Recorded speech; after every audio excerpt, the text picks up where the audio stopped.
Hello, good day! Ito ang inyong nanay Ginay na na-hire online kahit overage na po. Ayan, magkape muna tayo. Kung nakita nyo po, mayroon po akong saging. At mayroon po tayong kamote dito dahil yung amo ko ay hindi kumakain ng bread. So, kung ano yung kanyang kinakain, yun din ang aking almusal.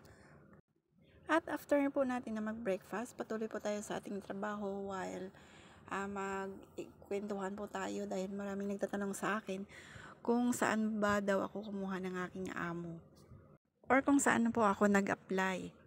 So, dito po sa online apps, ito ay isang apps po na i-download nyo po siya sa inyong Play Store at saka pag na-download nyo na po, mag-register po kayo dyan. So, it's free naman.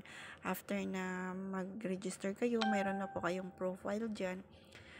And after that, na makapaggawa po kayo ng inyong account I mean. So, every day, makapag-browse po kayo every page. Mayroon pong 15 employers dyan. Try nyo po na mag-chat every day. Sabi ng ano mong tawag dito? Sabi ng chatbot dyan, ay yung una kong ginawa ay hindi ko rin po alam. So, namimili po muna ako. At everyday siguro, yung chinat ko na amo is only 3 or 4. So, ilang weeks na wala namang nagre-reply sa akin. Pero one day, tinry kong mag-inquire sa chatbot nila. At sabi sa akin, everyday pala, hindi lang 3 or 4. Every page, pag browse mo dyan, every page mayroon 15 na employers dyan. So, sabi ni chatbot ng apps na ito ay kailangan everyday mag-chat ka ng 15 or more employers. So, ginawa ko yun. And then, after that, mga 2 or 4 days yata. After that, marami na po na nag-reply sa akin.